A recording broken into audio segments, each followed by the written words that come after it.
I am Lily Chi. I'm a Maryland State delegate representing Montgomery County in the Maryland General Assembly. And I'm also a first-generation Chinese immigrant. I came here by myself when I was already in my 20s to seek a better life and greater opportunities in America. And 30 years after I came here by myself, I became a Maryland state legislator and made a history as the first state legislator in America to have grown up in modern China. So I was very proud to be able to be an example of paying back and paying forward. In the Maryland state legislature, I was able to use my voice to provide different perspectives on economic competitiveness, on growing the industries of the future, whether it's clean energy, advanced manufacturing, bio and tech and all that could make America and Maryland stronger and more competitive, and remove barriers for small businesses, because a lot of immigrants are small business owners, and also election reform so that we open up the primary or push the door open a little bit more so that independent voters can have a bigger say in our election system, because independent voters tend to be disproportionately immigrants. So all these things are because of my lived experiences. I bring my whole self to legislature because my voice is not just my voice. My voice is my community's voices. We're continuing to tell the story of Asian Americans, and especially the younger generation. What do you have to say to them, especially the younger? Great. Thank you. Great question. My word to the younger generation is don't be complacent.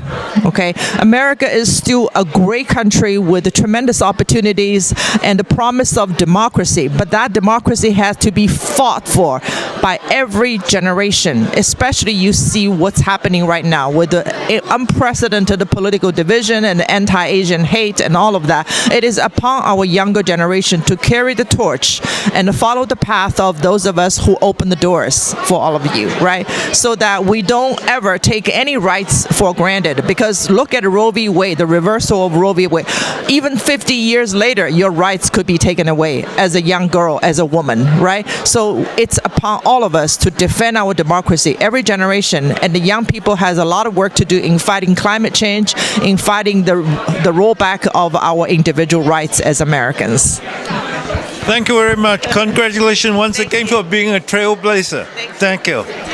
Your experience is extremely unique and very strengthening. Was there any obstacles that you had to pass that may be similar to a lot of other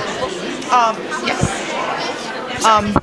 Yes, I had many obstacles when running for office. As I mentioned at the town hall meeting, I had to create a separate campaign to target my own cultural community, to explain democracy and break it down into common language that they can understand about the party platform, about my district, and about different levels of government. That was extra work, and that was a disadvantage of being a cultural minority, right? Because there were not many people like me.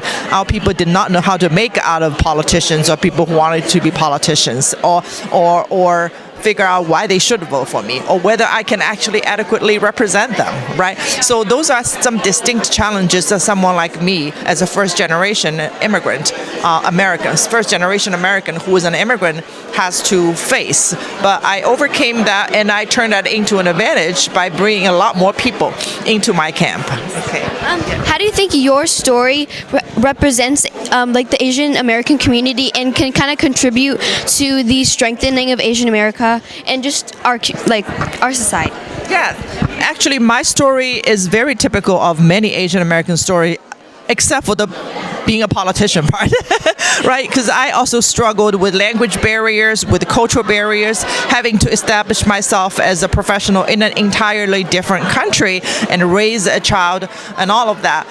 And nothing was handed over to us. So I can relate to a lot of the Asian American stories and the feeling like we don't really belong, because we came from a different cultural background. So yes, my story can resonate with a lot of Asian Americans, but I also hope Asian Americans, as we become more established, think about how we can fully integrate into the larger society by contributing civically, by contributing locally, by voting locally. And I think that's the only path forward. Thank you so much.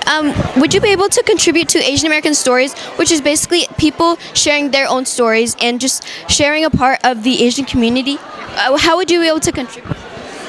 Just tell me how. Okay. Yes.